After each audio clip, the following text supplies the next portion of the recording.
Yeah, good morning, everybody. So to continue what we were talking about, the situation in Eretz Yisrael and all the deal, it's literally seems to be what's going on in a parsha, right? That Moshe Rabbeinu is coming, giving the Yid and Besuras Geula, and what happens? The Golus gets worse. And he comes to Hashem and says, why you're making, or whatever you're making? What's the question? And interestingly, but on one hand, Hashem rebukes him, right? He says, well, Avraham, Yitzchak, and Yaakov didn't question me, Rashi says, right? When I told him that from Yitzchak, I'm going to make your Zerah, and what ended up happening is that it was from, and then I asked him to do an Akedah. They didn't ask me, what is this? Avraham Avinu didn't ask him, why are you doing this to me, right? But Moshe Rabbeinu did have guts to ask. And interestingly, on one hand, it seems that Hashem is rebuking him. On the other hand, we see Va'era, right? Hashem is revealing him with a name that he never revealed himself to Avram, Yitzchak, and Yaakov. So when he questioned Hashem's actions in a way, he actually got a deeper revelation. And so I guess we could definitely ask Hashem, is like, what's going on? With the guts of little Moshe Rabbeinu inside of us. And it does seems to be going not in the right direction, the same way how Bnei Israel in Mitzrayim felt that things are not going in the right direction after the Besuras Geula. And I guess Hashem would have to do Va'era in this week's Parsha. We're waiting for this Va'era. Is a deeper revelation where Hashem is really going to show how things are going to work out for our benefit. And we are doing our share of our Avodas Hamaychen, of really expanding a beautiful Eretz Yisrael from this little land into a beautiful triangle land, as we discussed.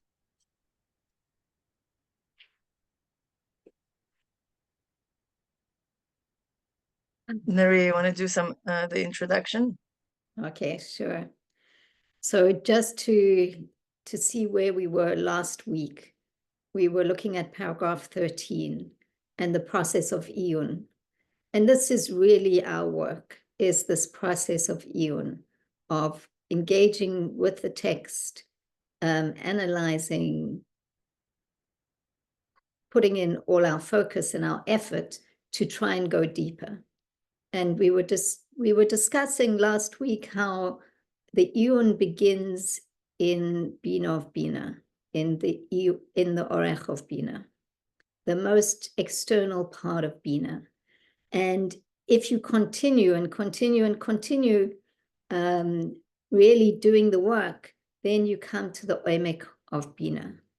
And this is where there is this incredible transition from the analysis and the process that a person consciously goes through.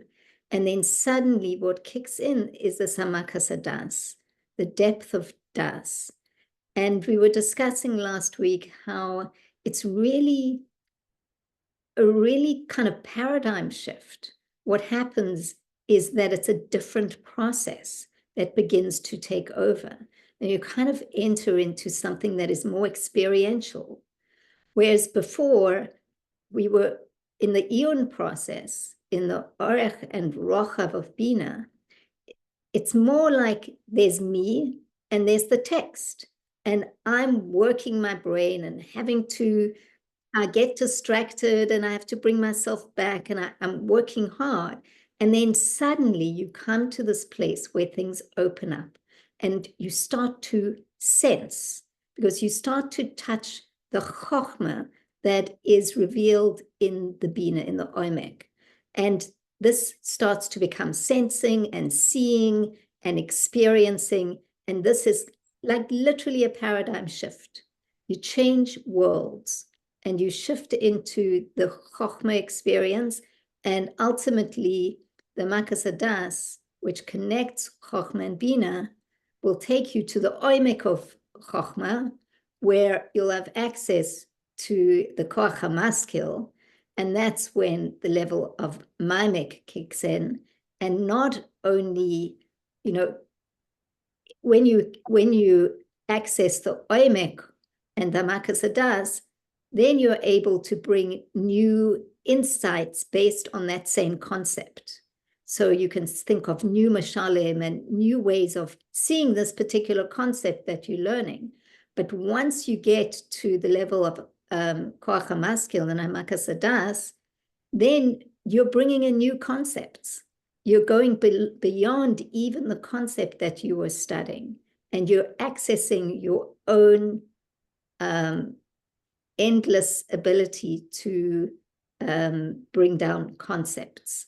I mean, obviously based on that idea, you're not suddenly going to be bringing down concepts completely unrelated, but something opens up and you start to become mashpia rather than makabel.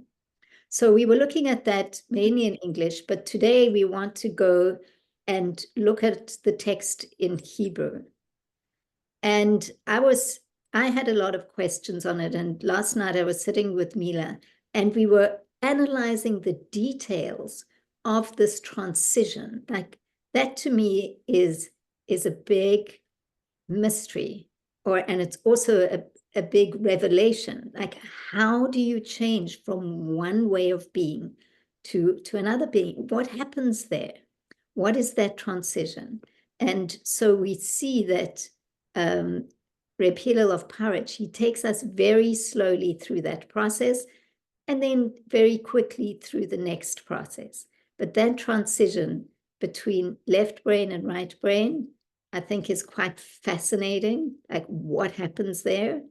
And I would imagine that many of us have experienced it one way or another, or, you know, if we haven't, it's not something that happens that often, unless you're doing very intense iyun on a text, you know, a Hasidic text, or, you know, it can be on other things where you experience it.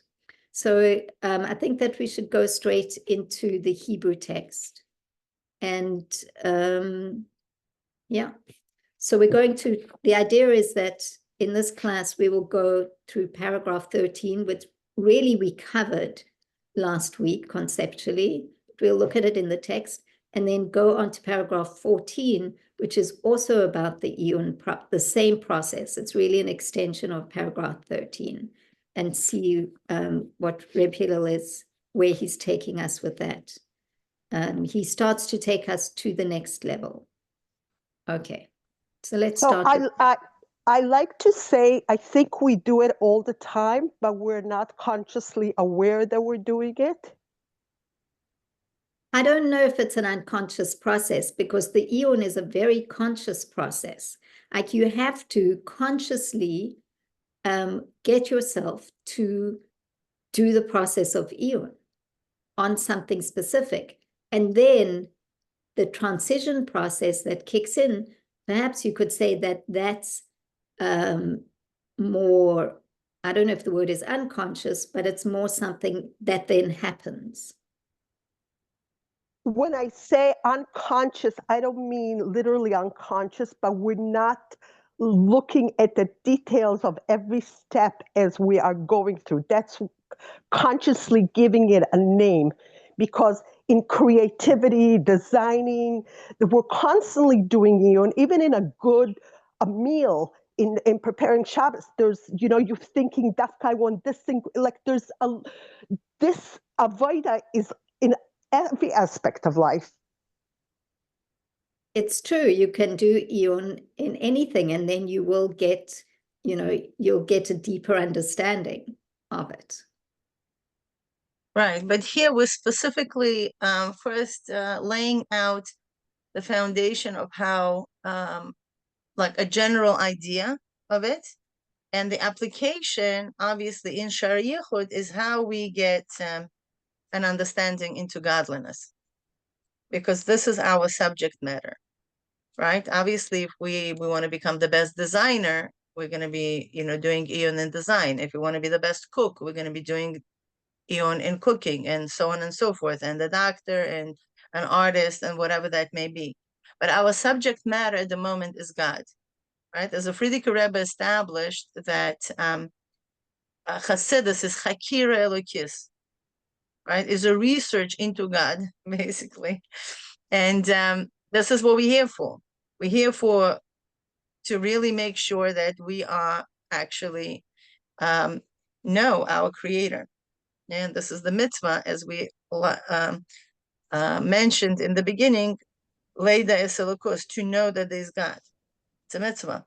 And interestingly, whoever did today's Tanya, the Rebbe talks about the whole process that happens specifically in Bina.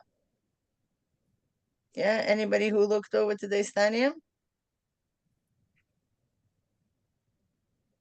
Rebbe talks about, we are in chapter 13, Rebbe aligns and discusses furthermore the whole avoid of the Beinani. And then he says something very interesting. Then he says, and where does this, and he has to be misgaber, he uses the word, right? He has to be awakening a gevura within himself in order to overcome all the temptations that he has from the other side. And what's makor ha'izgabrus? He says makor ha'izgabrus is bina. That specifically in bina, by doing his bainanos in gedulas, in the greatness of God, that's what will allow Beinani to do his avodah of conquering his heart and really later on transforming it, right? But at least having it under control. And I was like, oh, amazing! I have to bring it to the class. This is the process, right? It's the makor, and Rebbe uses interestingly the lashon that makor ha'izgabrus, the source of the hizgabrus, is in bina. And what Bina is going to do is boinanus and gedulas elokim, elokos. Is boinanus in the greatness of God. So I felt like, okay, with that, we're gonna start. We're gonna work a lot with text today. I know we kind of didn't work so much with text last time, but this time we will. And we are doing great here. Okay, we are on page 308. Okay, and we've done this, so we don't. It's not new. Mila, no, we should be on page Kufnun Daled. Oh, Kufnun. Oh, right. This is the second paragraph, right? Okay. Sorry, it's Kufnun Dalet. This is what we did yesterday. I mean, last Sunday. We did the beautiful summary, and we did not actually go inside. So we're going to do that now, right? We're going to do it a little bit faster, just so we know reviewing the concept in our head. Behina bechina sa'iyun hanal. And here, the aspect of the iyun, which we discussed above, hu ba'al omek hasavara, that through iyun, a person comes to the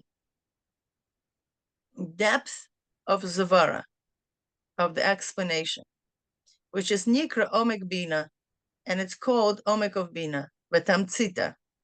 Tamtzita is the essence. It's like a tea essence. It's very, very concentrated. It's like a tea concentrate.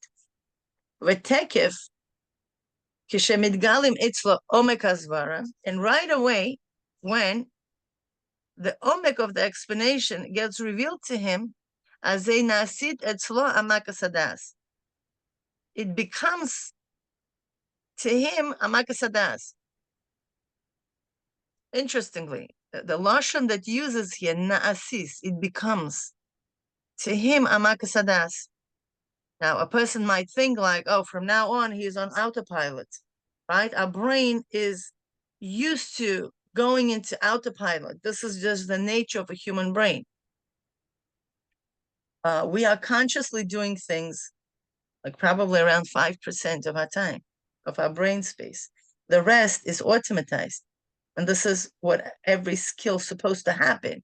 Every skill is supposed to become automatized, right? And a person might think like, I'm working my brain off with this eon. Na'asis etzlo. I become amakasadas. But it's not really so. Because amakasadas, although it's a different energy than eon, but that doesn't become that he doesn't have to do anything. He still does an avodah, but it's a amakasadas type of avodah, different avodah. Shua hakivus mikoach. What's amakasadas? That it's gathering together from mikol koach sichloi, from all aspects of his intellect, lehiskasher be'etzem omek hamusag kanal, to connect into the essence of that omek hamusag. Okay? Kmo shekosov, kmo shehu mushlal adayin mibchinas hasoga aniglis ba'orach v'rochav. So now, the way it is still removed from the orach and rochav, from the length and the width, meaning it's pure state of this formula before the explanation. Okay, so Bina, if you remember, let's refresh. What was Bina? Bina was a levush for Chochma, right? What do I mean it's a garment for Chochma? Chochma is the essence of the concept, and the Bina is the explanation of it. Bina is supposed to enclose it in letters and give all kinds of explanations. And furthermore, levushim, right? Levushim is more for the orach. Now, the way it comes, with the way a person transitions into amakasadas, that he's able to see the concept before it came into explanation and garments, right? Meaning he's going to see what's going on in the chachma level. But, parentheses, right? But, al yidei ha'iyun, through the iyun, lo barak le'omek ha'melubash ba'hasoga d'orach v'rachav. He's able to, but through iyun, he's able to reach all the way to the omek hamusag, the way it is enclosed in orach v'rachav. You see the difference? So meaning through iyun, he still remains in the paradigm of that concept. The way he understands it, the way his Kalim understand it. Okay, he's able to transition into the way the concept is on its own, only through amakasadas. Okay, because amakasadas is going to schlep him to the way it is in Chachma, without application yet. We just want to know what the concept is about. Okay, the application is a limitation. Why is it? Because if I'm only able to understand how that particular concept is able to be applied to one area, I'm limited by that. I need to be able to reach I'm able to reach the essence of the concept. So I'll be able to apply it to all different scenarios. Okay. For example,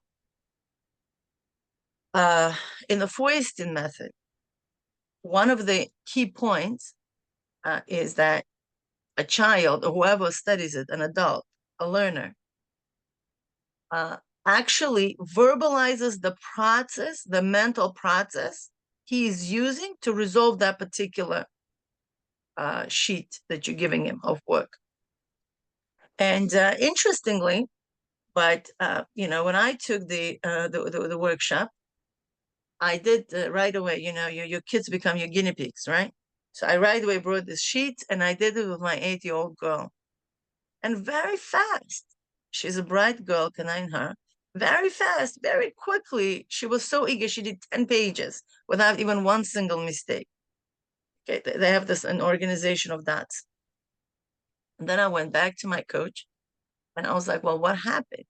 There was not a big, deal for her to do it. So she said, no, go back to her and do it the way it should be done. That she actually verbalizes what type of mental tools she has been using in order to solve these problems. And I said, who cares? As long as she solves them. She's like, no, because when she's actually uses her in our terms, her bina, to explain the reasoning behind her thinking, and she's verbalizing it. What ends up happening is that she's able now to use the same tools on another problem. Well, we don't want her just to organize dots, because the life is more than just organizing dots. Okay? So the goal is not just to know how to organize dots. The goal is to apply the same mental tools that she developed through organizing dots into another life problem. So that application, meaning she needs to go deeper into the concept, and no longer she just has a mastery over a particular skill, but she has a mastery over the concept, that now she's able to apply the concept on other things. So this is what we're talking about, that through orach v'rochav of a particular explanation, Iyun could get us to the tamtzita of that particular concept. It's like my daughter. She was able to understand what this sheet needed her to do, the tasks, and she was able to get it. She was able to apply from one sheet to another whatever she figured out using her mental tools. Amazing. That's the Iyun.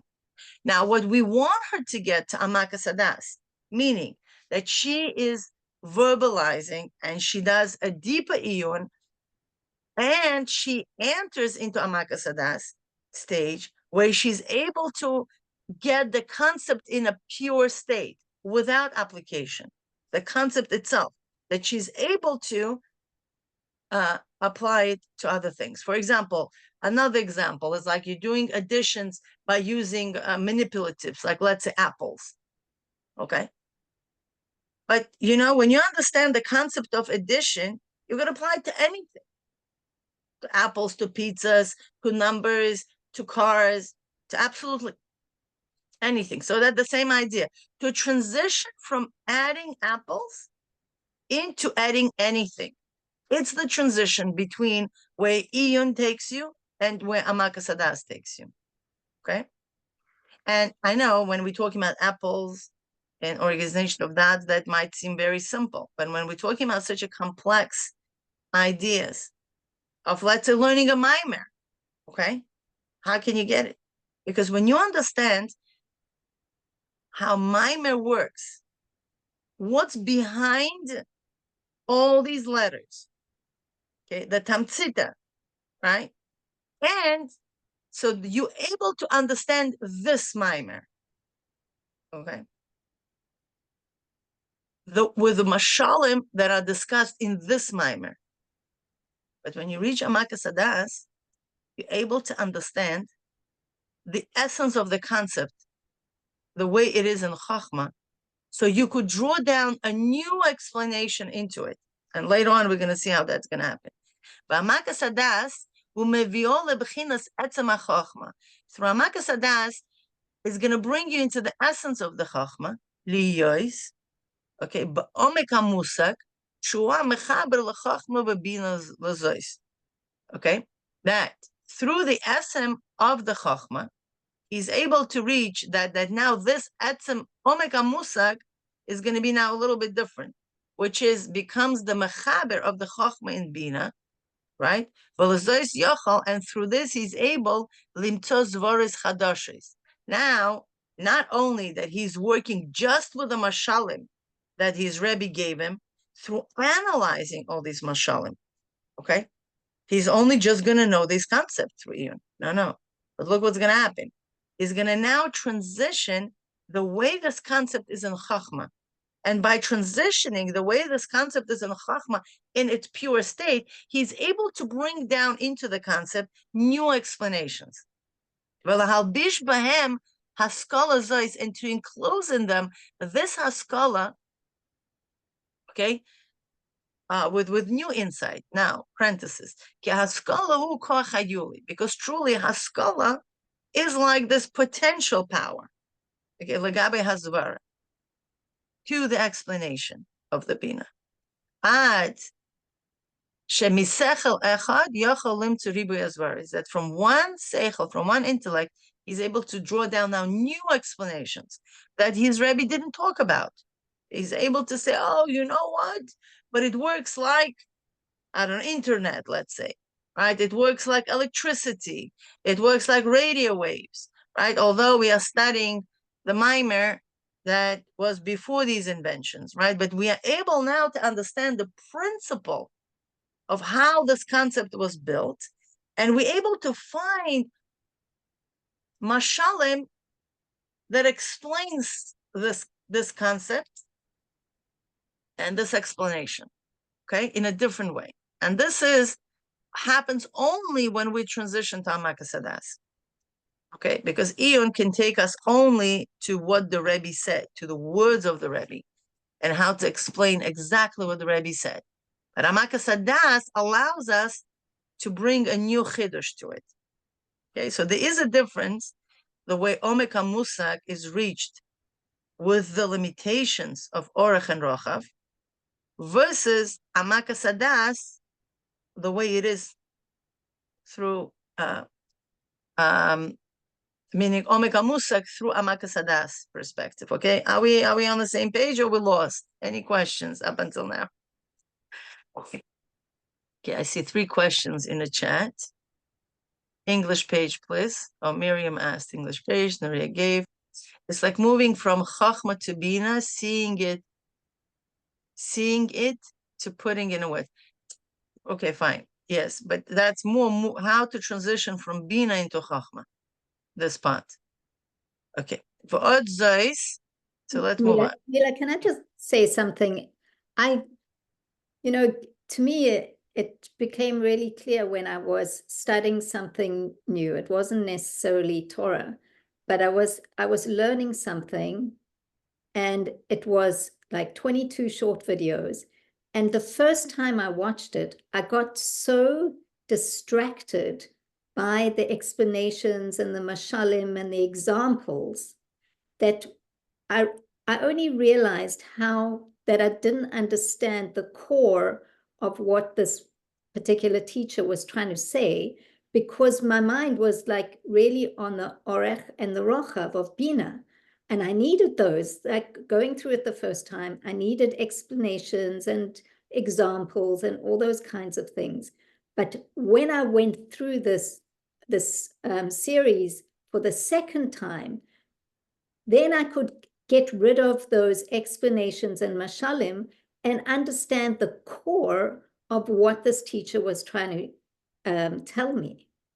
So there's a process of like unclothing, taking off the levushim in a sense, of the orech and rochav in order to get to the omek. But it can only happen, I believe, when you go through something the second time, because the first time you're going through it, you're just trying to understand it.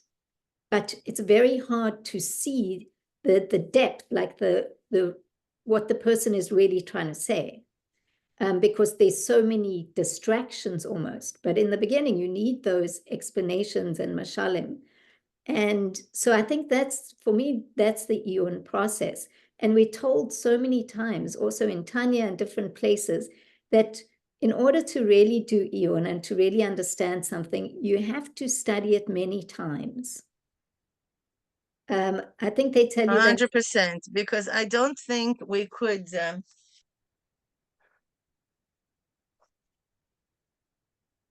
It's like we are taking in through our own kelim. We have our circuitry, and whatever we hear goes through this prism of our own understanding, and yet this understanding is limitation. Anything the way we understand right now, it's explaining the external world and anything that comes our way, okay, through the prism of our understanding, and yet it's limiting because it's all based on what we developed up until now. Okay? Iyun allows us to understand not what it's relate to me. Forget about what it relates to you. Who cares? I want to know what it is in its pure form. What is it before it relates to me? Okay, and that's why when we do Avodah Samaychin, we My teacher taught it that way. And that's how it is. We don't want to force a bechein, because a bechein is always going to be crooked. Why? Because my kelim are crooked at the moment. And it's always going to be distorted and be very limited based on my kelim. Why would I want to do that? Yeah. Like, I'm not going to change my kelim through forcing a bechein. What I want to do is allow the concept play, invite the concept into my mind, and let the concept shape my thinking. Through allowing that process, keep my mind wide open as possible. Let it create the needed circuitry so I can make the bechein the way the Rebbe wants me to make a bechein, not to force the bechein. Can you just say what bechein is for those who might have forgotten? Bechein is a conclusion, the bottom line. Therefore, okay? No, therefore, we knowing Hashem, and like in any relationship, that doesn't mean anything, right? It's like getting to know each other. That doesn't mean I'm going to do business with you. I just want to get to know you. That doesn't mean I'm marrying you. Nothing. I just want to get to know you. There's no therefore. The therefore will come on its own. Okay, we don't have to force it. I was thinking, in a way, we talk about the oimek being an ayin. And I was thinking that in some ways that really describes the process, the iyun process of orech and rochav. The person is very much a yesh, and they're engaging with the concept, the letters, the mashalim, which is also like yesh. Then when you get to the oimek, it's almost like the person who's studying enters into an ayin. You disappear, and you become one with the concept. There is an ayin experience of like, it's not me and the concept. There's a das, there's a connection, and there's an experience. So there's not a separation. There's not a yesh and a yesh. It's just two things becoming ayin. You almost like become the concept. Not quite, but there's an ayin. Yeah, it's like you're melting into it. Yeah. Okay. Beautiful. Okay, v'od zois yigia. I'm sorry. V'od zois yigia al yidei amakas hadas lebchinak omek chochma. So now, amakas hadas is not only going to bring us to a new insight of the concept, into the concept, but it's going to bring us into the omek of chochma. Whoa, right? It's like even deeper omek. That through this omek is going to open doors to another omek, which is the omek of chochma. Shuhu hachibur the chochma lemala min chochma. That this is the connection of the chochma to what's higher than the chochma, which is what? Koach hamaskil, right? The power to conceptualize. Ad sheyachol le'orer koach hamaskil, until he's able to awaken his koach hamaskil, lahaskil haskolis chadashis, that he's able to conceptualize new concept, not a new insight into the same concept. No, a totally new concept. Le'ein shu'ur, in an unlimited way. Okay? Umebechinas haskala nemucha, and from the aspect of the lower, of the lower seichel, of the lower intellect, shekibel mirabai, that he received from his Rebbe, yochel lahaskil haskolis gvois mimena, he's able to conceptualize even a higher concept, be'ilui achar ilui, higher and higher. So what he allows, by not confining ourselves into a bechein, we're like, okay, let me keep my mind open. Let me see where else I could get with this. It allows us to actually bring down new concepts. Okay, meaning what's gonna be what? It's no longer gonna be amakas hadas. Remember, we're gonna reach the level of mamik, ubechina zois nikra mamik, right? And why it's called mamik? He's repeating himself, right? What he told us before, lashon maf'il. that it's a language maf'il, activator, meaning activator of what?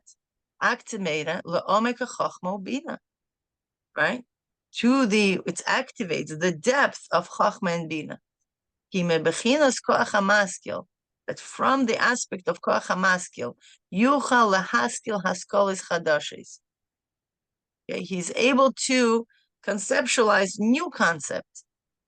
Okay, v'gam lahasik hasogas chadashes, and by activating his koach hamaskil, he's able to grasp new explanations. Right? You could say, like, wait a second. I thought Chach Bina is coming from Chachma. No, Bina is not coming from Chachma. Being is coming through Chachma, not from Chachma. Why? Because Kila Shneim Yesh Shoresh B'Koach HaMaskil. Because both of them are rooted in Koach HaMaskil. Okay, Bina is just as Chachma coming from Koach HaMaskil. V'nimtza, okay, and we find sheyesh ba'mekabel kol gimel madregas anal. So now, from the Mekabel's perspective, we see that Mekabel has all three levels. Mitchila b'chinas iyun, from the beginning he awakens his iyun. V'achar kach b'chinas amakas hadas, then he awakens his amakas hadas to bring in new insight into the same concept. V'achar kach ba leb'chinas mamik, and after that he comes into the level of mamik. Which is the higher aspect canal, as it was described above. And by the Mekabel, all of us, we're going from below to above. We first awaken our Iyun, then we transition into Amakas Hadas and Mamik. But it's not like this by a Rav. That generates seichel from within himself. Eina shayach rag beis madreges. He only shayach to the two levels, which is what?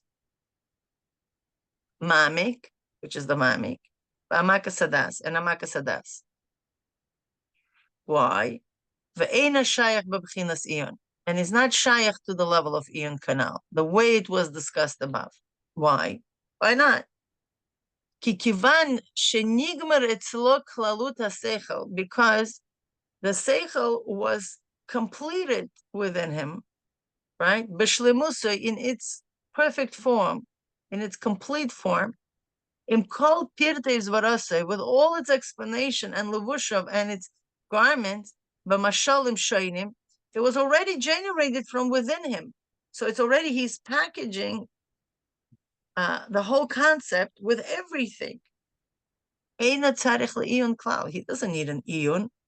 He's not from outside is going to be thinking about, oh, why there's a mashal about the sun and the ray and how the ray of the sun is coming through the windows, what exactly has to say. He's not thinking about it because he's the one who created this mashal.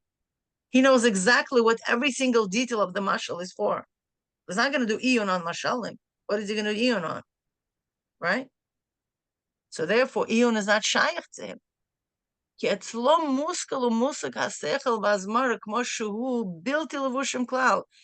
looks at the naked concept. He didn't clothe it into anything yet. He has access to the light of the concept, the way it is. And why did he have all the levushim there? It's only for the makabel, only levat. Therefore, he doesn't have to go deeper into the oisias, into the letters. Why? Because he knows exactly what each letter represents. The levushim and all the garments, shehemti, that he came up with. Okay, shezeu nikra'iyun, and the going deeper into the analyzing the letters and analyzing the concept, that's called iyun. Why? Ki noldim etzlo levushim v'oisias mimela, because the levushim and the oisias are born automatically by him. How? because he is Amakasadas, remember? He's mimic, he gave birth to the idea. Then what happens? Then he goes, he connects to the Chochmah and Bina, okay, to further develop the concept. Okay, now to nurture it, if you remember when we were discussing about Amakasadas, the difference between mimic and Amakasadas. Amakasadas is to nurture the concept so he is able to actually not only give birth, but nurture, develop the concept. Okay, you can't just say like, oh, Hashem's light is so-and-so. Okay, good for you. And nobody understands you. No, he has to bring a mashal about the sun and about the ray and about this and about that. Why? Through his Amakasadas. That's Amakasadas. Is going to connect to the Etzem HaSkala, but Etzem HaSaga.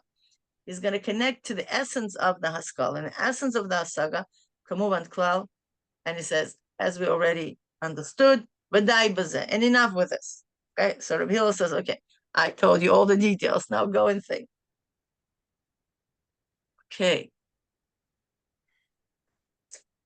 We're breathing in, breathing out. Now it's a new paragraph. Any questions up until now? So, Mila, do you want to just do a quick summary of what we said, just really quickly, so before we go on to the next journey, just to clarify for everybody? Yeah, sure. So he's talking about the idea of Omek, of Iyun. Iyun brings us to Amakasadas and brings us to the level of Mamik. Okay. And these three levels are by the Makabel. By the Mashpia, we only see two levels of Mamik and Amakasadas. Why? Because it doesn't need to do Iyun on the letters of his Mashalim, because he's the one who made them up. Like imagine a tailor. He created a garment. Okay. Okay, so he knows the garment. He knows exactly every single piece of the garment. He's the one who made the garment. But imagine, you know how this Chinese people, they go after this, you know, amazing fashions in France, and they take this, like, I don't know, a few $1,000 piece, and they take it apart. Right? They see this a beautiful piece. They paid $2,000 for this shirt, and then they're gonna copy it. They're going to copy the shirt. How are they going to copy the shirt? They don't know how it was made. So they're going to take the garment and they literally going to cut it open by the seams, right? And they're going to make it flat. So now they understand how it was cut, the garment. And he's going to, they're going to analyze it, what fabric it is, how it was stitched, what cut it was, and so on and so forth. And then they could reproduce it and sell it for much cheaper, right? It's not going to be this designer clothes anymore. It's just going to be whatever, like AliExpress, okay? They're going to sell it, mass produce it, okay? So now the designer doesn't need to do what they're doing. Why? Because he's the one who designed the whole garment like that. He doesn't need to do this analysis. He's gonna walk around, let's say, and it's gonna be like this fashion show, and he's gonna see this garment. His brain is not gonna work. Oh my gosh, it lays on her so beautifully, those ruffles and whatever the story is. How did he make it have such an effect? He's the one who did it. He knows exactly what he was thinking about in order to bring this effect, or she, whoever that is, whoever the design is, right? So now with somebody on the outside who has absolutely no clue of the thought process, they have to do the iyun to figure out how he did it, what material he used, blah, blah, blah, what was on the inside, what was on the outside, and so on and so forth. Okay. So this is what we're talking about. So for that reason, the mashpia doesn't need an iyun, such an iyun. But we later on going to see that exactly in the next paragraph is going to say that mashpia does need to have an iyun. And you're like, whoa, what's going on? Now we're going to see why he does need an iyun, but it's going to be a little bit different iyun. Mila, just to respond to Miriam here in the chat, you say that you had a lot of clarity when you were going through it during the week. And I just want to check in with you that because you said then going through it in the Hebrew is a little bit confusing. So do you have clarity now? Can you just communicate with us a little bit? Yeah, look, it's coming back to me basically, just that whole concept of the teacher and the student needing to go through all three processes, and the teacher basically going through the two, and it's sort of beginning to I don't know how to put it, but it was so clear. I really, really tried to get it, to get it. And I was so excited about having got it. And then now I'm just having to review it, and I'm realizing how difficult it would be to put into words, to actually identify what it is. I mean, I went up to the part a little bit further about hisbonenut and had an absolute wow. So that's what it's about. It actually settled, but I actually got it. But it was like in a minute, it's sort of like flown away. It's the weirdest thing. But it was a lovely feeling getting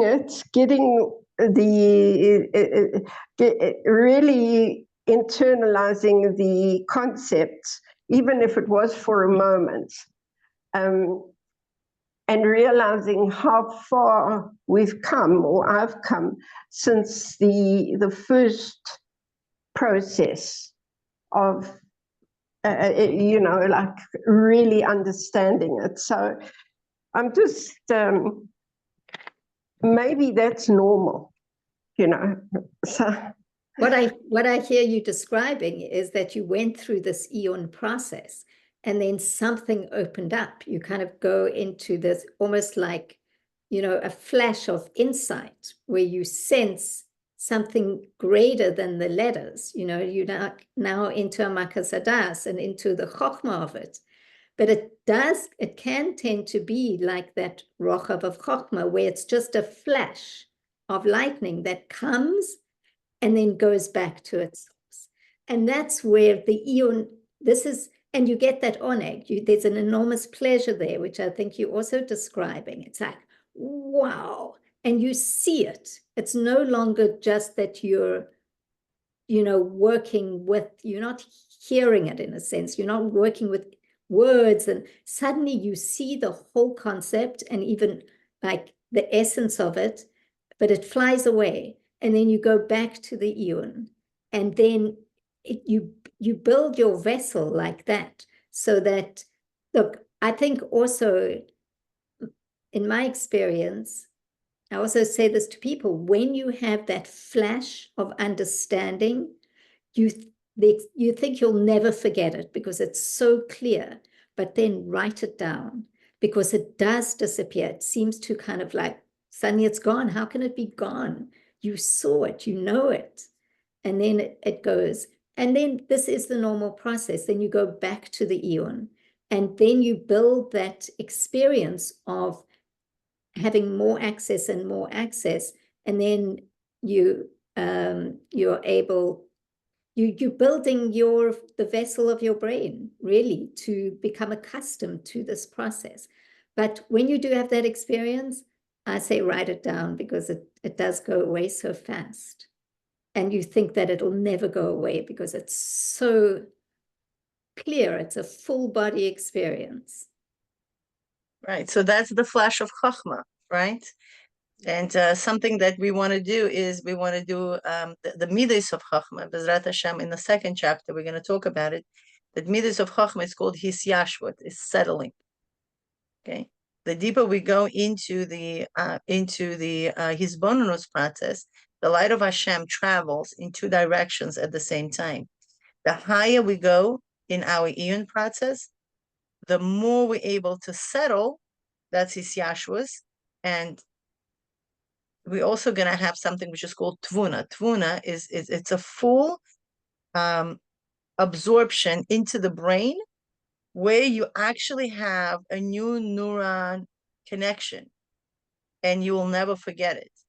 It's something which is called Klita. Klita is like fully recorded, that if you're going to take a snapshot of your brain before and after, you're able to actually see that chakika, that engravement in the brain. And so, yeah, that's beautiful, Miriam. Thank you for sharing. Amazing. Okay, so let's move on.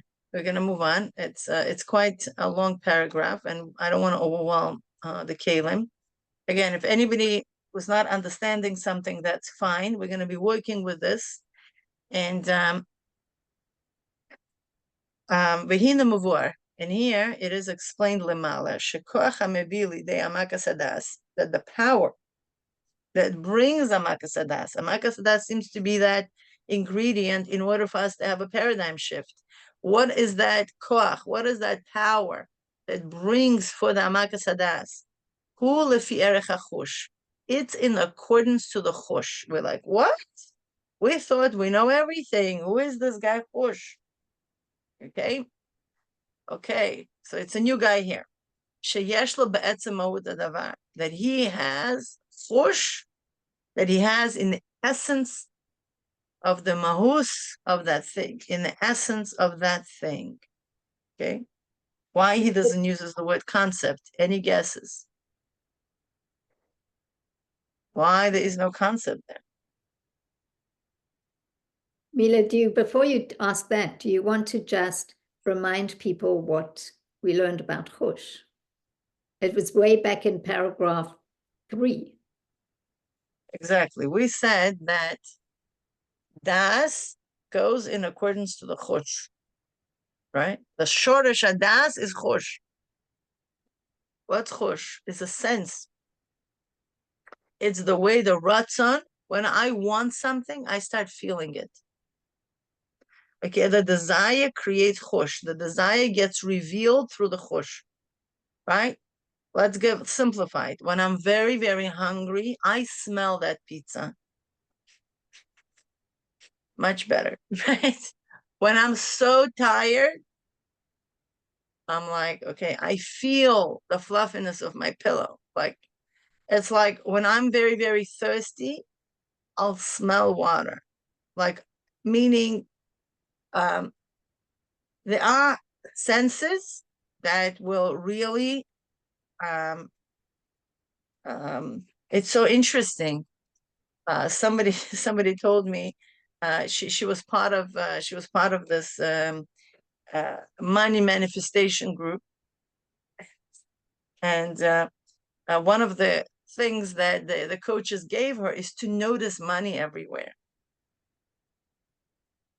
I was like, how do you notice money? He's like, yeah, like you see a dollar sign, you walk around and on the corner you see a bank, you see this, you see that, and I felt like it was such a weird weird exercise to do for your group, right? It's like, what do you have to do with that money? Like it's somebody else's money, it's not your money, But the whole idea is to develop the chush. You understand? Obviously, whoever went to her, they were not so rich. Otherwise, they wouldn't go to enrichment programs, right? Manifestation. And I felt like it was very interesting, but then it clicked in my mind. What that person wanted to do is to develop the chush for money, basically, right? The ratzon to be rich. They needed to see money in their environment. Okay. And if they don't see, it's not going to come. Right? If they don't have chush in it, they can't experience abundance. And I felt it was very good mashal for this. So yeah, to develop the chush, to develop this that's what chush is. And it says over here the second time already, right? Okay, makes sense, because if das comes from chush, obviously amakas das is going to be in accordance to the chush, right? Very simple. That he has in the essence of that thing. And we find that there are two roots of the das in two of the aspects. Which two of the aspects?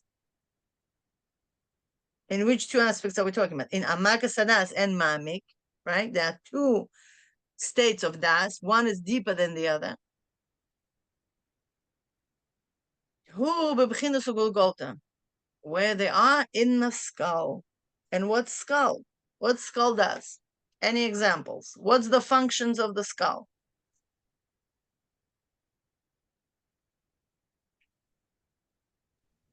To protect the brain.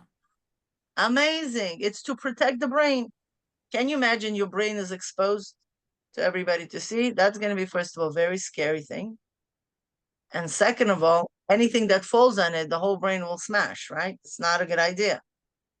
The krumim are not going to protect the brain. We need a hard bone. It's a whole structure of different bones put together, which is the skull, in order, so it's actually very well protected. Okay. And that's exactly why we need the skull. Now, very important, keep in mind that it's connected to the brain. Why? Because it protects the brain. Okay, meaning it has shaychus to the brain. Now he's going to tell us something fascinating. The power that brings to Eon is higher than chushim. And you're like, oh, Alavai, I should have chushim, right? But he says, don't worry about chushim. Chushim is great. I'm taking you to even greater place.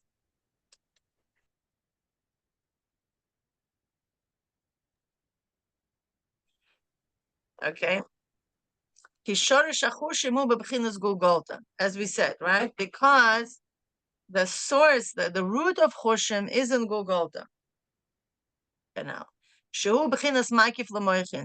that the Golgotha, the skull, surrounds the brain.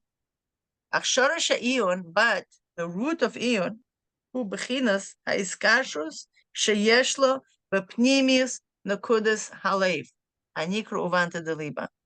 But the aspect of this is the Ion, the root of Ion, is in that he's kashrus, right? In this connection that he has into the inner point of the heart, which is called Uvanta Deliba. And you could tell me, Mila, wait a minute. It uses the word his kashrus, number one, right? Isn't it das? You're right, if you ask that question. It is his kashrus, but it's higher than das. Okay? And you're like, oh, yes, this is where our Eon is going to. And we're going to see why. So you're like, whoa, this is so fancy. Yes, Pnimius Nakudas Alev, Uvanta Deliba, right, is the inner point of the heart, Uvanta Deliba. And you might ask yourself, what this has to do with the heart? I thought we had to do with the brain and beyond the brain, right? How we transcend the brain and everything else, what this has to do with the heart. I wasn't thinking about the heart, and that's amazing. You were not thinking about the heart because Pnimius Nakudas Alev, it's a very interesting thing. Okay? Which is this paragraph, and the next paragraph is going to be talking about. What is this? Shehu b'chinas tam v'tanug, pnimis. That this is the aspect of the taste and pleasure, and an inner pleasure. V'nela, and it's concealed, v'nekudas halev, in the point of the heart. Interesting. Shaha'oneg azeh, that this oneg, hu oneg pashut, is a simple oneg, bilti murkav. Wow, it's not compound yet. What do you mean compound? Compound, it's a very interesting thing. What is simple, not compound? It's like, sounds like, a language that we not necessarily have a full grasp into. The way we understand it, again, it may or may not be true, but from everything what we've learned, it seems to allude to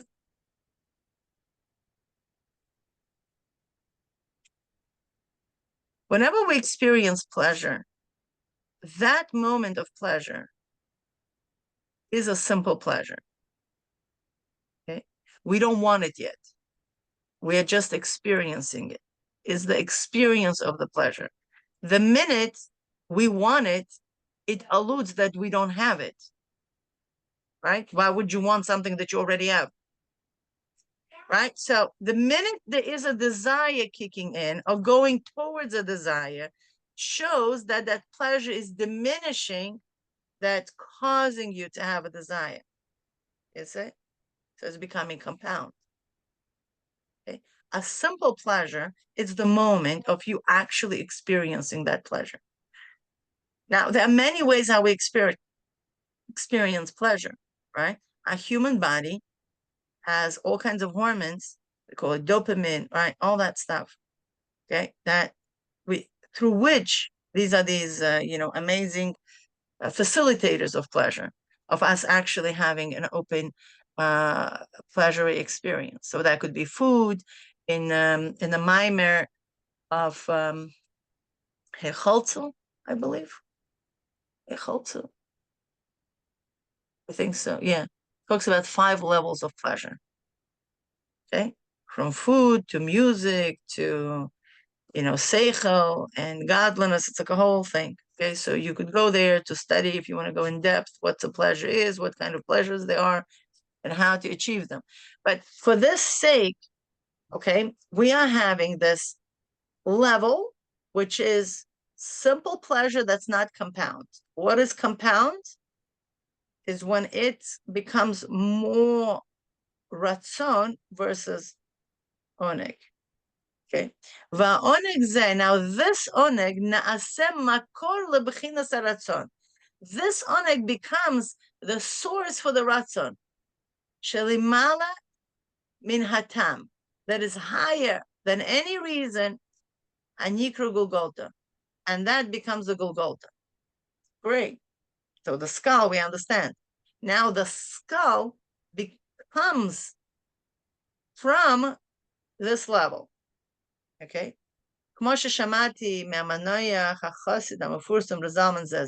So now he adds in brackets, the way I heard from this amazing chassid, Reb Zalman Zezmer. He was a colleague of Reb Hillel Parcha, because we're studying about Reb Hillel, right? Okay. Shebechinas uvanta deliba hu makor lebechinas gulgolta. That this aspect of uvanta deliba, the understanding of the heart, right? This pnimius nekudas alev, right? The inner point of the heart. That's the pleasure. That's simple. That's not compound. Becomes the source for the Golgotha, for the Ratzon, right? Very simple. If you don't have pleasure into something, you do not want it, right? We're talking about healthy people. Okay? We're talking about people who don't want to cause harm to themselves, right? We're not masochists.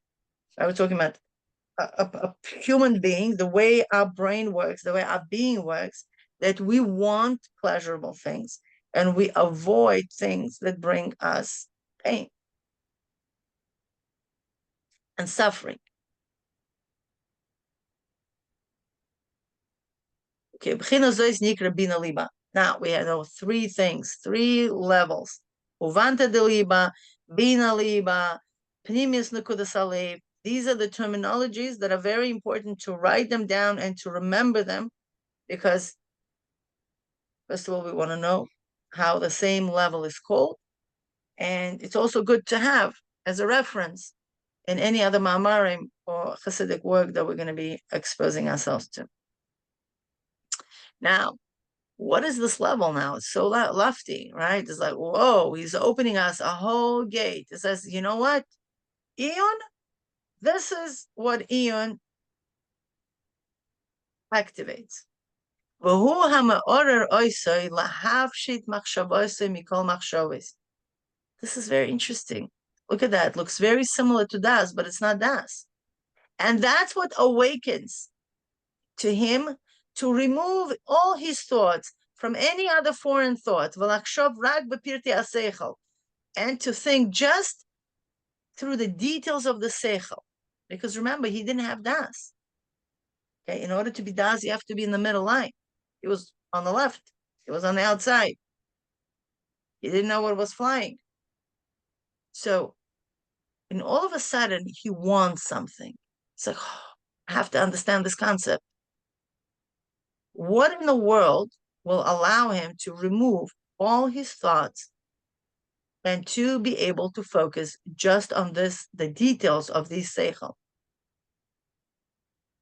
Only one to deliver is the hope, which is shayach lahasaga zais, right? All the details that are shayach for this hasaga, sharot lahasik, that he wants to understand, v'hu b'chinas ha'iyun kanal, and this is the iyun. The iyun, to begin with, why would somebody be interested in Hashem, in the concept? Why would we have 14 people in this room? Obviously, there is some kind of bina liba is opening up. V'nimtza, and we find sheshorish ha'iyun, that the root of iyun, ulemala afilu mishorish b'chinas ha'yoser al yeina shabadas anikramamik, and we find that the root of iyun is higher, that even from the roots of the highest level of the das, which is called ma'amik. That's like a huge statement. Underline it. It's a big one. It's a very big cloud. Okay, and through this we'll understand Od Inyan. Mila, wait a minute. I think before we go on to this, because before we go on to from this, we'll understand something else. I just want to make sure that everybody just understands the pshat of what we've said. So I'm going to ask you to just do like a very simple kind of summary. Sure. I think let's ask the group who could do a summary on this. Okay. What have we discussed? Who is the Nachshon?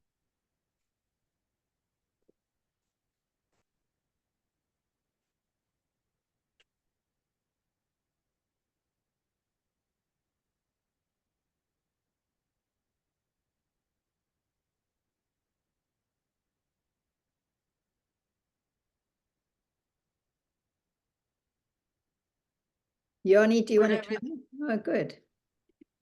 So I understand that Eon comes from the desire in the heart to know Hashem. And that is higher than, that's the highest point. But what I don't understand is that it speaks about the skull being connected to the Hushim, but also Uvanta Liba being the skull. And I'm confused by that.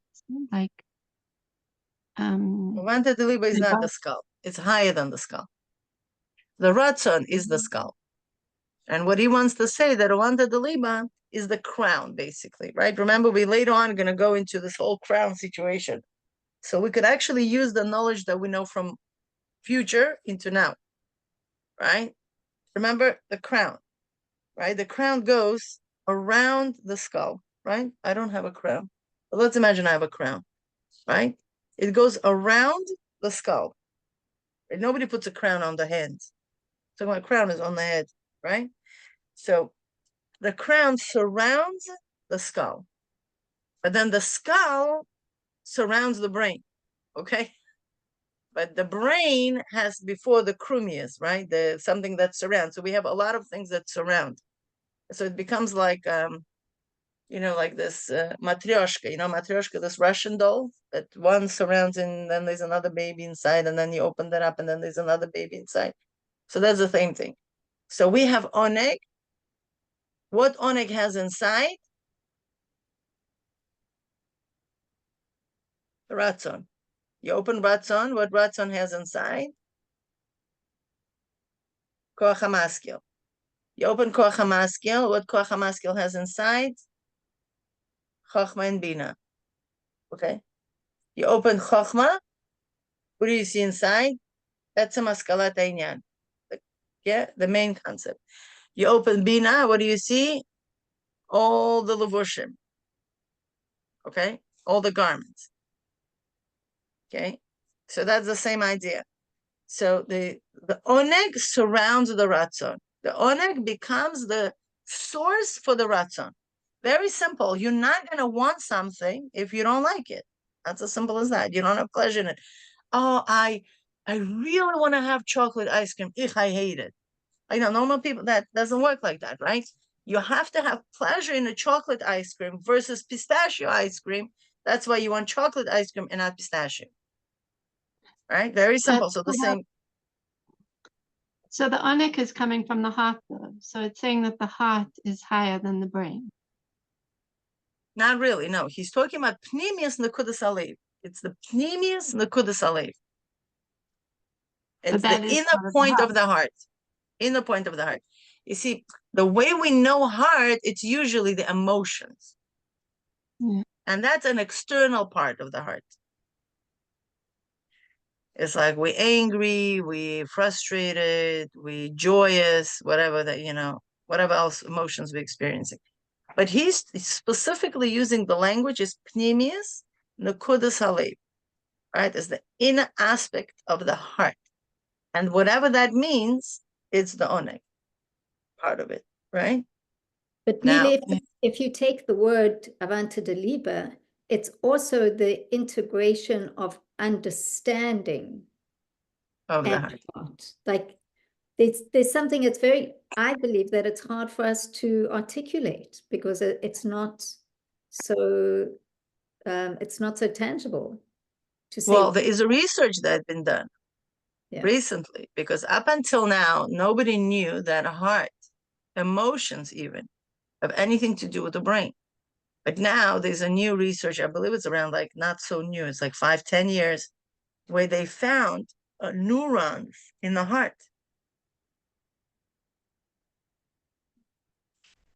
So it's like, whoa, what's going on? But yeah, so there is the brain cells in the heart. So meaning there are brain cells in the heart that allude to that the heart understands. And it's interestingly, with people who have heart transplants, the desires change. There's a spooky situation where one woman, her father passed away, and she donated the heart to another guy. Okay. And then they had a reunion. And the other guy was telling that he started liking eggs in a certain way in the morning. And she was like so overwhelmed because that's exactly how her father liked the eggs. Do you understand? It's a very scary situation. When I heard this, I was like, okay, this is like surreal. This is not for me. But yeah, because a person's heart, it's not just a muscle.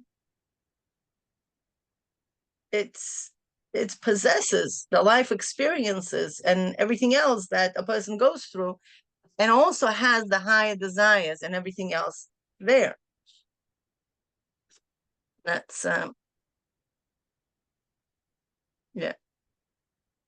So it's a combination in a way of mind and heart, like an understanding heart, but it's really connected to the level of oneg. It's real, it's pleasure. Right. The heart manifests the oneg.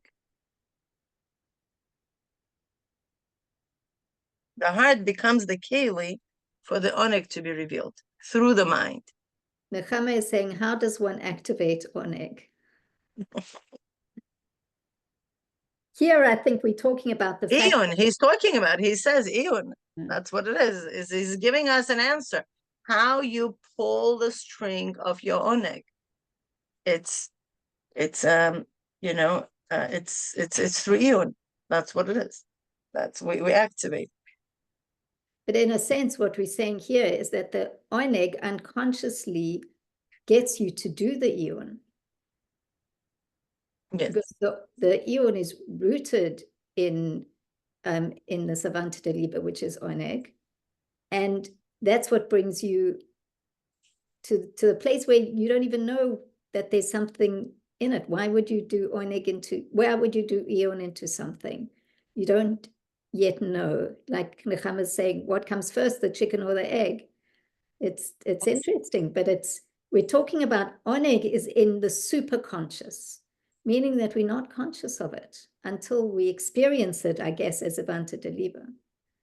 And like Mila was saying before, they're different in the physical world. They're different levels of oneg, And when we were talking last night, I was talking about the experience of food, because, you know, it's very tangible. That first moment, you know, if you like chocolate ice cream, that first bite of chocolate ice cream, there's pure oneg there. And then really, if you think about it, every bite that you take after that is really chasing that first experience of pleasure. It's that moment that, like, I want more and more, and you'll eat much more dessert than you really want, because you're trying to find that original pure experience of pleasure, and it usually only happens right at the beginning, and then slowly you're just into the ratzon. And that's the difference between the pure oneg, the pashut, and the compound. It's like you starting to want the object rather than experience it. You're starting to want the ice cream rather than just being able to experience the pleasure of it. It's very subtle, but maybe you can relate to that idea. Yeah, I mean, I think at this point, we don't have to be hooked up to right away want to know what it is. And Nachama, even like how to activate it. We don't know. We want to trust the process. I'm sure Rabbi Hillel is revealing all these levels to us so we can have experience with them. He's not just teasing us with something that we don't have access to. So obviously we have access to it. And sometimes we ask ourselves the question, like, how do I do it? How do I get it? And we go into this desperate mode. Like, oh, how do? And with being desperate, it's obviously understood because we've been in Golos for so long, right? We probably more experience pain and discomfort, and that becomes, a great part of our life. We may not necessarily be so focused on the oneg side, and all of a sudden, like, hey, we go. In the Chassidus, we're talking about the oneg, and Reb Hillel actually said once, is like, I don't understand this foolish people who do not study Chassidus. If they only knew of how much pleasure one can actually experience through the study of Chassidus, they'll drop everything and run to the study halls to study. But, it's good for him that he was able to activate it, and he didn't care where he was. He was next to the Rebbe. He was in his house. He was in Kherson. Who knows where, right? Nobody knows where Kherson is. It was very, very far, more towards Russia. And that's where the colonies. And he was there alone, without his wife, without the Rebbe. He was representing the Rebbe and studying 6 months a year with the rest of whoever was in the colonies there.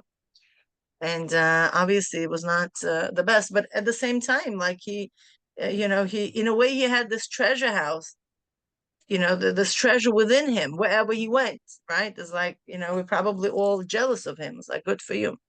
So obviously he's taking us to this journey, and he will show us the way of how can we access these things. But we need to put our effort, our yigia, in the Iyun process, in gathering all the details and trying to create a big picture. So now I'm thinking, Naria, whether we should go to the rest of the paragraph, because it's already 11:20. So the rest of the paragraph is going to talk a lot about why Mashpia actually also has Iyun, and why he has Iyun. So are you saying that you want to stop here? Because you want to. I don't know. What do you think? Should we continue, or should? It depends on the time frame that you have, because I know you said you needed to leave at 11:30.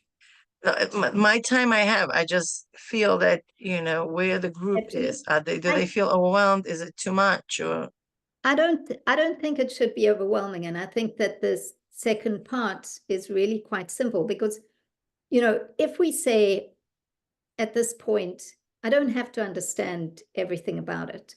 Really, what he said in the first part of the paragraph is, I could say it in 2 lines, the essence of it. He's saying that Das which we know is rooted in Chush, which is the Ratzon, which is the Galgalta, the skull. So that's Hamakas Hadas and Maimek are both rooted in the Ratzon through the Chush. And you would think that that's going to be higher than Iyun, because Hamakas Hadas and Maimek are both higher than Iyun. And then he tells us, but the Iyun is rooted higher than the root of Das. It's rooted in Oneg, in this level called Hamakas, called Bina Liba, or Avanta de Liba. And this is the inner point of the heart. And it's a simple pleasure. And we can say, okay, that's just the pshat, right?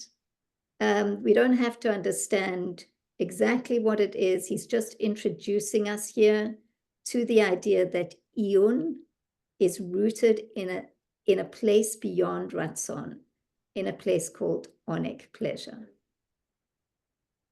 And from that, we can understand, I think, the second half of the paragraph. Okay, let's go. Ubeze Yuvan, and through this we will understand Od Inyan Echad. We also understand one thing. What are we going to understand? Ki be'emes, truly, ka'asher na'amig yeser. When we're going to go a little bit deeper, yesh b'chinas iyun gam b'Rabba Mashpia. The Rabba Mashpia also has iyun. Oh, didn't you just say that it's not Shayach Klal? Well, if we really go deeper, he has iyun as well. What kind of iyun Rabba Mashpia has? He hagam shemavar mavur lemala, as it was explained above. She'etzlo nodim alavushim u'mashalim imelu me'alav. Itzad amakas das be'etzem askol v'asaga. Says, we said above that he gives birth to the mashalim, okay, that are born to him automatically through the amakas hadas that he has in the essence of the haskalah. Okay, that happens automatically. What happens? Mikol makom, nevertheless, kasher tzarich lahashpia, when he have to give hashpa lemakabel. Okay, meaning we're not talking about the way he understands the concept. No, when he needs to give it to the makabel, something happens there. Mukhrach le'ayin b'chol ha'mashalim ve'ezberim shenoldim mitzat etzem hasaga. Okay, he has to do iyut in all the mashalim and all the explanations that are being born for him from the essence of his hasaga. Why?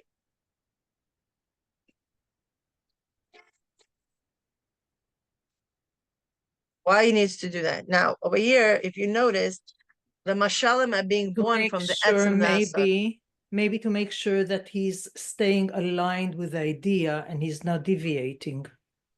Beautiful, exactly. Because that's exactly what levareram mihem, in order to do birur, okay? English. Oisam, Mila, you have to translate every word to English for people. right. Birur is, how you say birur? It's to look through, like, you have a rice, right? To You don't just refine. throw it into a pot. To Sifting. refine. Yeah, you can Sifting. use the word refine. Yeah, refine and not refine. I'm not refining rice.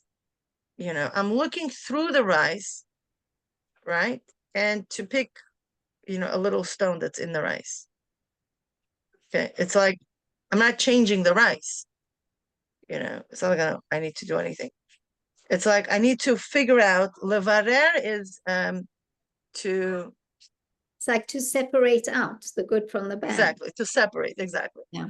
He needs to separate out oitam hanuutim lemekabel ze sherotze lashpia alav ki im. He has to separate through them, meaning he has a lot of mashalim, okay, like Shlomo Melech. He has 3,000 mashalim. Imagine somebody comes over to him and asks him a question, and he's gonna open his mouth and he's gonna say all 3,000 mashalim. What do you think gonna happen to anybody who will listen to Shlomo Melech? They're gonna fall probably go to sleep, just walk away. Nobody has patience to listen to 3,000 mashalim. We're talking about a makabel, right? Meaning he's not as great as the mashpia. So, no, you're not going to tell him 3,000 mashalim. What he needs to do, he needs to look through them. Okay, like he's opening a file of mashalim. Oh, this mashalim is for this type of people. This mashalim are for that type of people. This mashalim are for this type of people. So he needs to be looking through the mashalim. That's called birur, right? He needs to, in order why? In order to fit the mekabel. Okay? Okay, that are fitting, befitting to the mekabel zeh. Shirotzel ashpi alav. That he wants to give the mashpia, right? We all know it by the Rebbe. Rebbe would speak in a certain way to Chassidim.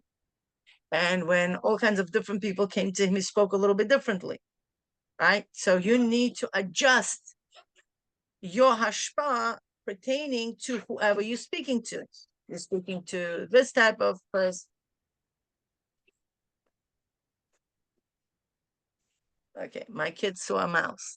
Okay, ki'imi ashpia, if he's going to give yoiser mikifi mida, lo yitkabel b'mekabel. If he's going to give a little bit above the measure of the mekabel, he won't be able to understand. It's going to go over the head, right? We know that, over the head.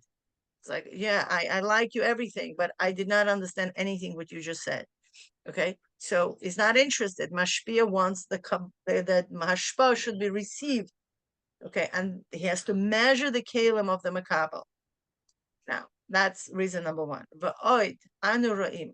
And also we see shebe'iyun zeh, that when mashpia now does the iyun, sheme'ayin, that he analyzes eich lahashpia lemekabel, how to give this hashpah to the mekabel, mitbarerim, being elevated, when yifradim, and they're being separated, mikol chelke hatos, from all the parts of the mistake.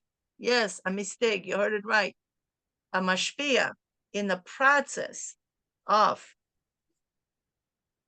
creating the mashalim, may not necessarily create such a perfect mashal. Okay, shahayu ma'urbavim b'tchila b'elem, that in the beginning when the mashalim were born in him, me'elim Allah, remember that he was automatically being born.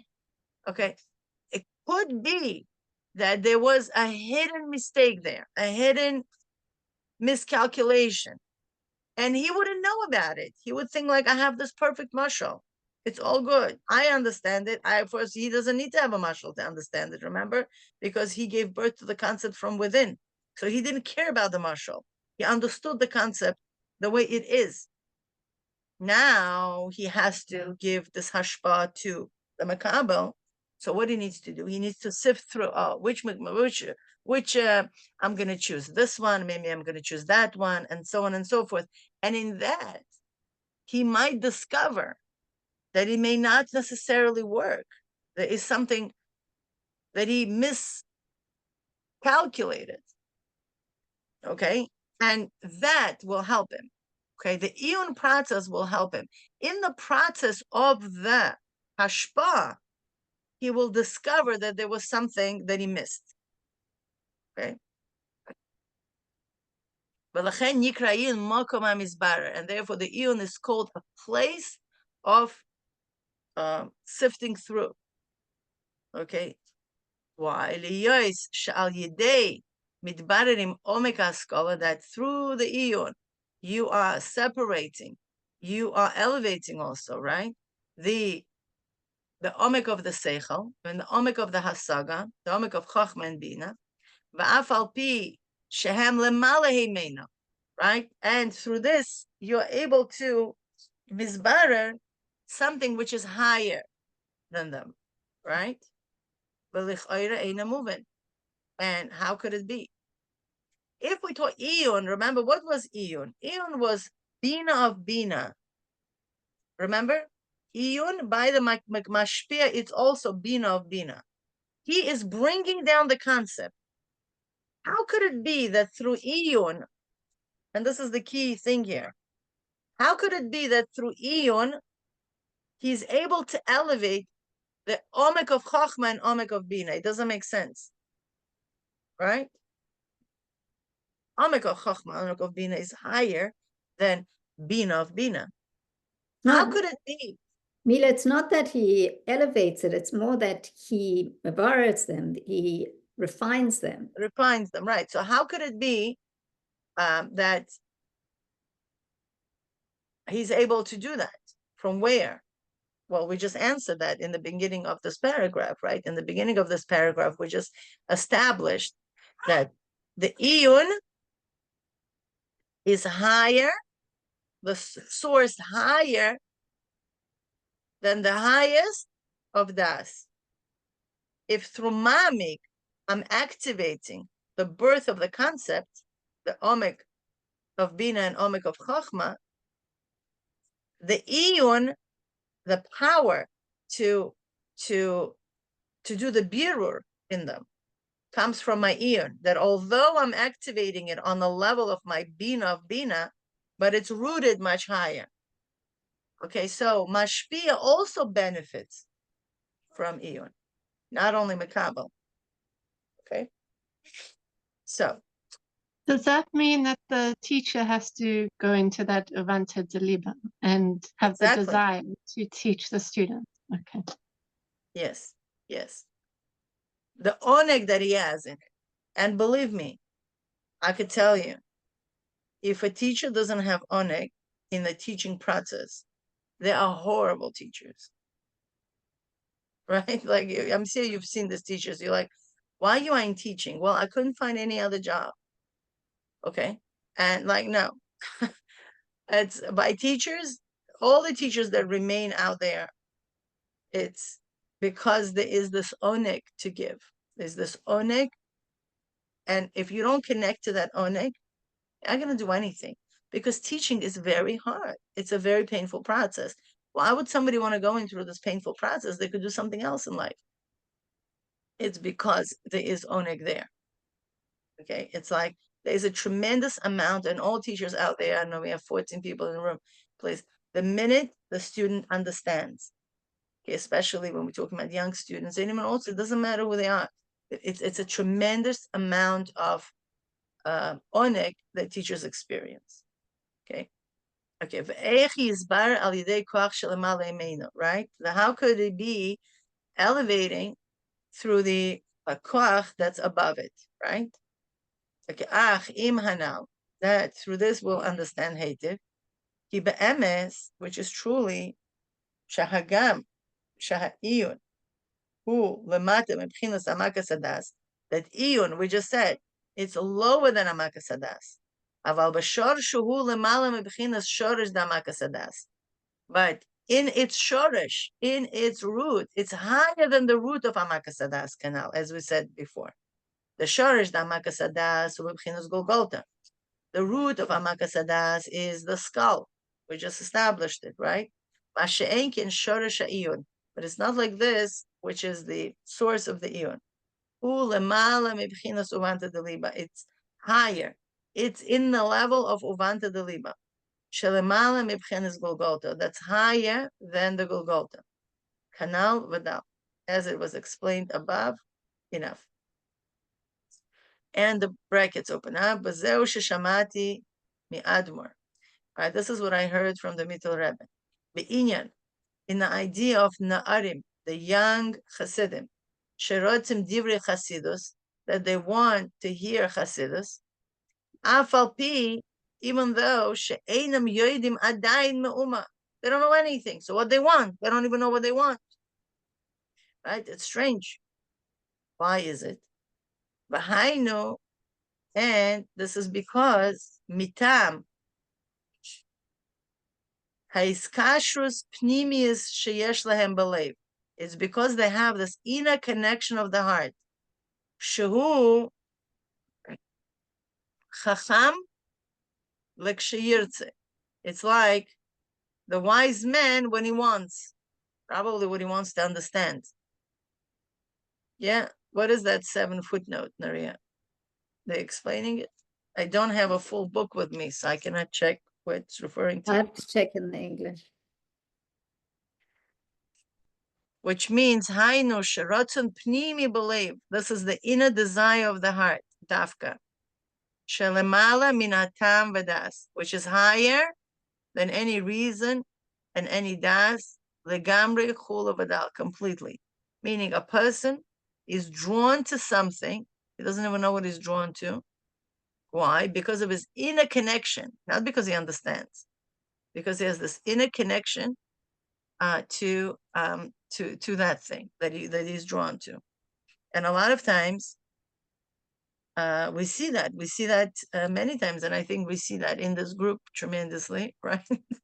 Sometimes I remember me having that all the way back then, when we with Naria would visit those classes, and we would be like, okay, we don't know what it is, but it's really good.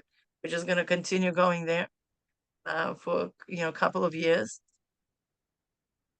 And the reason for that is that we feel somewhere deeper in the heart this innate connection that goes beyond our understanding.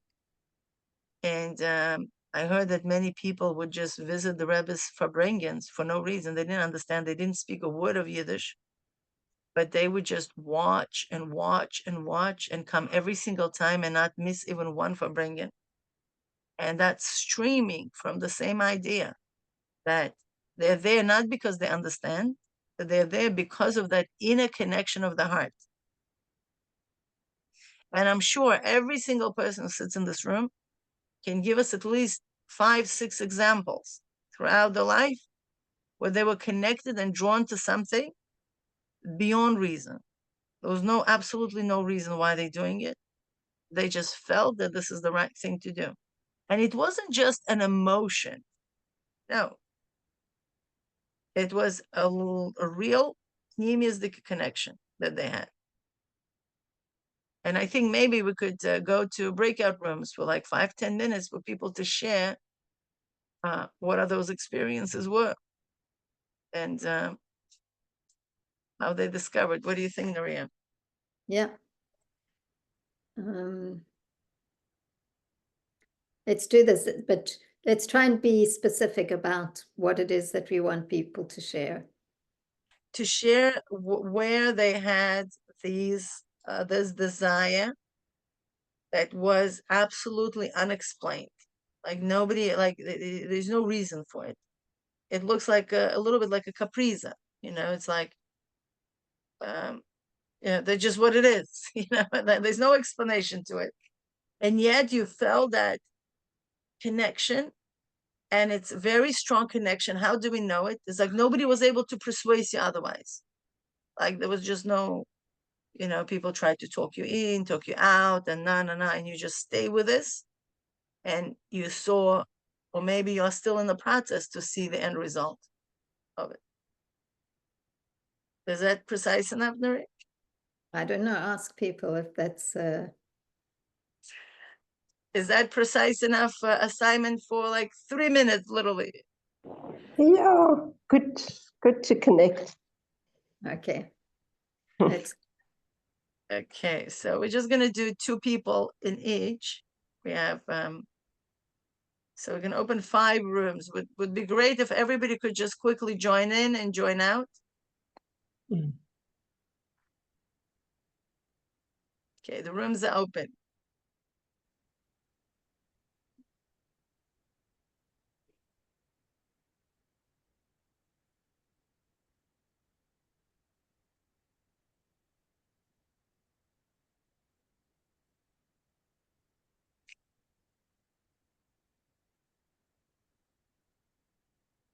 It's the Rambam. I just want to say that I bumped into a person that was not feeling the oneg. You have to do oneg therapy here. Well, he says a yichud is very simple. You do iyun, you're gonna have your oneg. 30 seconds. Here we are. Hello, main session. Oh, hello. Okay. You're the one I spoke to, right? What, remind me your name? No, I was speaking to Nuria. Oh, okay. I think I was speaking to Nuria. My name is Sylvia. You can't tell by the voice because I have a little laryngitis or something. No, I spoke to you 2 weeks ago. Yes, that could be. Hi, Sylvia. Okay. Hi. Hi, Sylvia. I don't know if you remember me. Yes, yes. You do remember? Everybody is voice printed. No, Sylvia, I'm asking if you remember me from, we were together in Minnesota. Do you remember? No, I was never, unfortunately, in Minnesota. 1 minute. Are you I Sylvia? wish I was. Are you from Johannesburg? Are you Sylvia from Johannesburg? No, I'm Okay. from New York Okay. City. Okay, so I got it. Somebody sounds like me. Good luck to No. them. No, not sounding like you, but has the same name, Sylvia. Oh, well, there are a few of us in the world. Okay, so let's just we just want to get some feedback from you, questions, insights, things that you shared, just so that we know where you are, what was going on, anything that you can share with the group. Well, the main thing was that if one is open completely, it's not about remembering the verbiage. It's about allowing it to enter the mind and allowing it to travel and to guide and to do what it's supposed to do. Ask me for the words. I may not know the words, but I know the context, which is a gift from Hashem and a gift from good teachers. Good. But it also comes through the eon. I mean, if you don't do the eon, then you won't have the concepts. You might let go of the individual words, and the idea is that you're able to stay with the concepts. Right. That comes through the repetition, through the eon process. Okay. Thank you. Nechama, you want to say something? I think I had two things. One was, okay, so first to answer the question, and the only answer I can think of is like, why am I here? Why do I do this every Sunday morning? And I don't have a logical explanation for it. And it's just, it's a wanting to connect with something that's sort of intangible, and it becomes more tangible. I don't have I don't even want to try to explain it, but I'm here. And the other thing I wanted to say is that I was thinking of this just before the class today, that this whole process of eon reminds me of digging. And I was thinking of Yitzchak digging wells. And it's a very tedious process.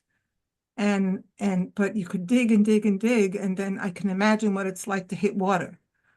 And then that's, wow. So I was thinking of the digging as gevura, and then it leads you to this I guess, chesed. And then just now when I was describing, I was thinking of me digging in my garden, and I can't explain why I like to dig, but it's very satisfying. I dig and I bury the compost directly in the soil. It's trench composting. And it's very, very hard work. So I don't know what my conclusion is, but the eon, the mental eon, is much harder for me than the physical digging. Yeah, it's because first of all, I think it's a beautiful mashal that you're digging, because eon is kind of like that. You're digging with your mind. I'd say that it's easier. The physical digging is easier because we've been accustomed to the physical world, and it's something that's tangible. We understand it and we see the result. We weren't necessarily taught to dig with our mind so much. So this is something that, that we're learning to do. And it's not so tangible. It's not the physical world. It's more, more spiritual. So sometimes you see the results, and sometimes you're not sure that they're results. It's not like digging a hole. You see there's what you dug. But when you said that you dig and then you bring water up, it made me think Like, how is water connected to pleasure? So in the Tanya, the Alter Rebbe says that, you know, water, the essential concept of water is what feeds pleasure. He's using it in a negative context, but there's obviously also a connection between water and pleasure that he's suggesting in the first chapter of Tanya, or the second chapter. And water also has like supports us. Like if anybody's ever done water exercise, it holds you up and it's so much easier. And it definitely is pleasure. Yeah. And supports basic life. But I also, you know, just to say where you say like, I don't know why I'm here. Oneg is super conscious. It literally what it means. It means that I don't know. I can't know because it's not in my consciousness to know, you know, this experience that is above the consciousness, the Ratzon and the Oneg. And it comes into consciousness in, you know, in various ways. So, yeah. So everything that you're saying, I think, is spot on. Thank you, Nechama. Yeah, one thing that I think we could, it just came to me as we, you know, as I was hearing the reflections, is that we have our domain that we have paved up until now, right? This is what we know. It's known to us, whatever we did up until now. And obviously we have pleasures in whatever else we were able to pave. And truly it's our choice to continue like that, or we could go through the Iyun process that will bring something new to what we have, right? Meaning like we have this Omek HaMusag, and we could work with our own Omek HaMusag till the rest of our lives. So this is our choice, right? We've done it up until now. We could continue doing it. But I think what this first chapter suggests to me is that, okay, do you want to understand the real knowledge, the real purpose of things, the way it is in Chokhmah, right? That's what this, you know, this paragraph is about. Is like, you want to understand the real picture, not the way you see it, but the real picture. That will require your Iyun. That will require your Iyun, and you'll be able to understand the real picture. So basically, that's where the paradigm shift from the way I see things and the way they are. Is that letting go of the yesh, the way I see things, to? So that's why it's hard. Exactly, because that's exactly what it is. It says that the Iyun is we need to let go of our yesh. It says exactly what you just said, Nechama. Our yesh, and to embody the ayin. And it's very hard for us because we feel like if it's not my yesh, then what? Then what is it there? And Nebasha Bahamas is freaked out. It's like, oh my gosh, what's gonna happen to me? I'm gonna melt, I'm gonna dissolve, something's, because you know, there's this yesh thing. And we need to know how to calm it down. It's like, no, don't worry. You're gonna let go of your, you know, I don't know, $1,000 a month job, and you're gonna embody a $20,000 job. It's like, okay, it's gonna be better because what do you have? You know, to begin with, your yesh that you're holding on to is not such a great yesh. There's a bigger yesh out there. Okay, but you need to go through the process of ayin. Okay, so it's like, the older you are, the harder it is. Does that mean the exactly older you are, the harder it is to let go because you've spent a whole life developing this yesh? Everything. Exactly. And imagine, who am I? Exactly. And imagine somebody like in Mitzrayim. This is the whole dialogue. Have you noticed that? We're going to see it all the previous parshas until Parshas B'Shalach and beyond. Why are you bringing us to this unknown? Whatever we knew was better than this, right? This is happening so many times. Oh, you're taking out in order to kill us in Midbar? How many times the Yidden came to Moshe Rabbeinu with complaint? I never counted. I really want to count this time around. How many times they came with a complaint? This is complaint number 1 in this week's Parsha, right? In last week's Parsha. You are talking about Geula. We're having worse now. okay, it was a legit complaint, right? Because the Golos indeed did get harder. But it's a very, in the process of Geula, we would always want to hold on to our Meitar because it's known. It's something that I know how to work with, even if it's hard, but I know the pathways. I have my trajectory of thought, how to make it bearable. You're bringing me, you're drawing to me a picture of Geula. I have no idea what you're talking about.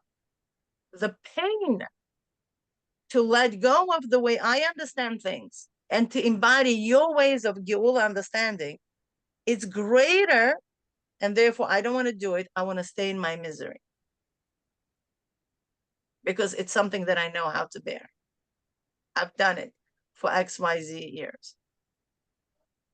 Okay, so if we only could, that's where the paradigm shift takes place. No, I want to work hard to get out of this limited state of being. I want to get out. And when I will get out, I'm going to have my other yesh. Fine, but it's going to be a bigger yesh. It's going to be broader yesh. It may not be perfect because I'm growing. I'm in my growing process, right?